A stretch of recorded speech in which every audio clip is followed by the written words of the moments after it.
परम शांति बाबूजी आपका स्वागत है। आज हम आपके साथ एक बहुत इंटरेस्टिंग क्वेश्चन लेके आए हैं। दुनिया में कई लोग कई संस्थाएं ये मानती है कि शिव परमात्मा जो है कोई भी मनुष्य में प्रवेश कर सकता है।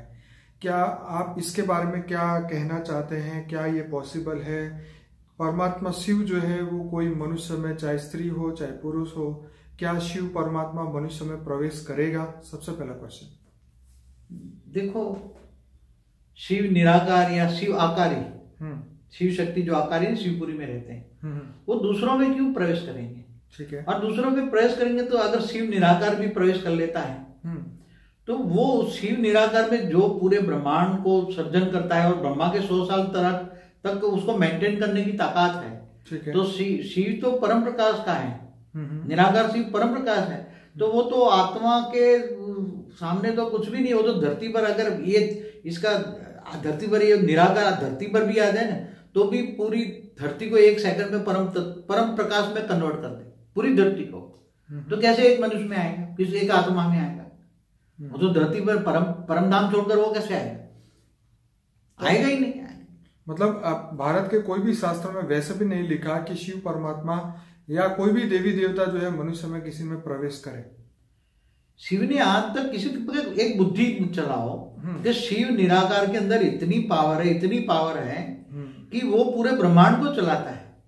तो ब्रह्मांड को सर्जन करने की और चलाने की शक्ति इतनी है कि वो एक आत्मा में क्यों प्रवेश करेगा? एक मनुष्य या स्त्री या पुरुष के अंदर क्यों, और कर कैसे सकता है?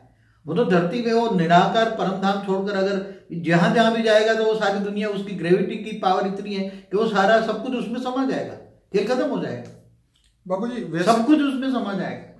अगर ये बात सच है, अगर इस धरती को बचाने के लिए भी उन्होंने अगर अपने रूप भेजे, शिव के इतने 28 अवतार हुए, विष्णु के 24 अवतार हुए जो आप कहते हैं, तो वो धरती पे मनुष्य को बचाने के लिए उन्होंने अपने रूप भेजे। अवतार होता है तो वो एक सेल होता है, उसका पावर होता है। हाँ, फिर भी कहने का मतलब ये है कि वो स्वयं अपने रूप को भेज के ये काम करवाता है धरती पे।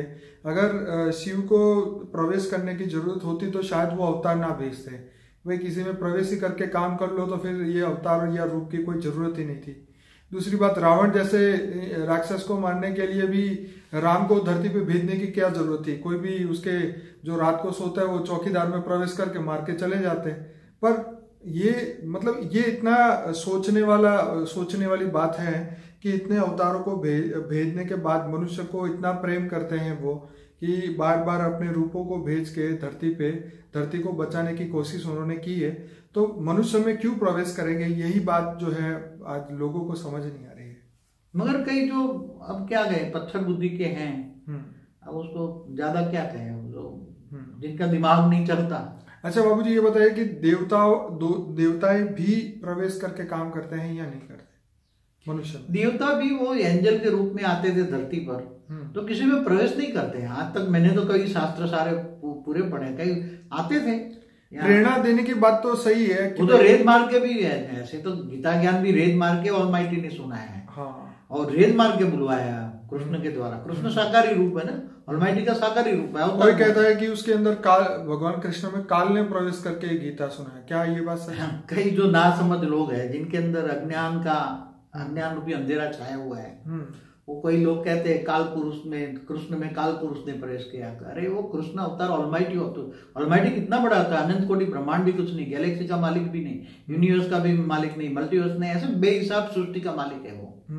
और वो ऑलमाइटी अथॉरिटी हमारे ब्रह्मांड में आकर गुप्त वेश में पूरा मल्टीवर्स बदलने का कार्य कर रहा है।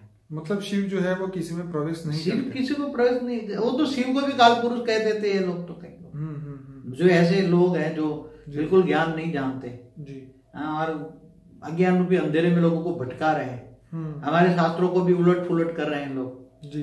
तो ऐसे लोग तो बोलते हैं शिव भी काल पुरुष है जी जी। अरे शिव काल का मालिक है, काल चक्र वो चलाता है, समय उससे चलता है। शिव आकारी से समय चलता है। समय कैसे चलता है? हमारा ब्रह्मांड का समय ब्रह्मा के 100 साल बताया, तो काल माना समय, काल चक्र चलता ही है ना। तो काल चक्र कौन है? काल कौन है? शिव काल है, काल पुरुष कहेंगे ना उसको। मगर काल पुरुष के अर्थ में वो समय चलाने वाला है। ठीक है, समय को चलाने वाला है। समझ में आया?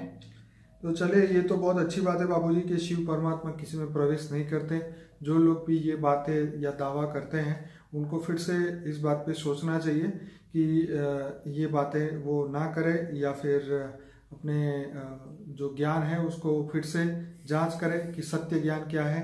भारत के शास्त्रों में कभी भी ये बातें नहीं कही गई कि शिव कहीं किसी में प्रवेश करते हैं। देखो एक और भी समझने वाली बात है। जी बताइए। कई लोग है ना, ज्यादातर लोग है ना, शिव को ऑलमाइटी अथॉरिटी समझ लेते हैं। हाँ। मगर दूसरा बात एक समझाओ, मेरी एक वीडियो है difference between Shiv Baba and बेहद का बाबा, वो तो 7 सीक्रेट ऑफ शिवा में भी आपने बहुत बढ़िया बताया। हाँ तो मगर थोड़ा अभी कह दूं कि शिव एक ब्रह्मांड का मालिक है। ठीक है। महाशिव जो महाशिवरात्रि मनाते हैं तो वो अनंत कोटि ब्रह्मांडों का मालिक है, अनंत ब्रह्मांडों का मालिक है।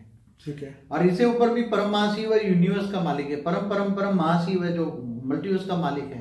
तो ऐसे ऑलमाइटी अथॉरिटी बहुत बड़ा है, वो तो ऐसे बहुत बड़ी दुनिया है। तो ऑलमाइटी अथॉरिटी भी किसी में प्रवेश नहीं करती? नहीं, ऑलमाइटी अथॉरिटी के सेल एक थोड़ा पावर डाल के नीचे उसके अवतार होते हैं ना। ओके। जैसे कृष्ण ऑलमाइटी अथॉरिटी का अवतार है, मगर उसमें प्रवेश नहीं करता, रेत मार के बुलवाता है उसको।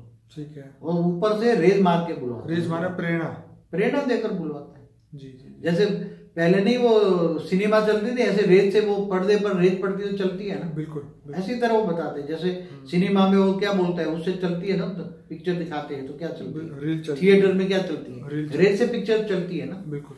तो ऐसी तरह वो रेत मार के ज्ञान देता है ना, रेत मार के बुलाता है। जी। तो चलिए बापूजी, ये तो आपने बहुत बढ़िया जवाब दिया आपने। आपका बहुत बहुत धन्यवाद। परम शांति।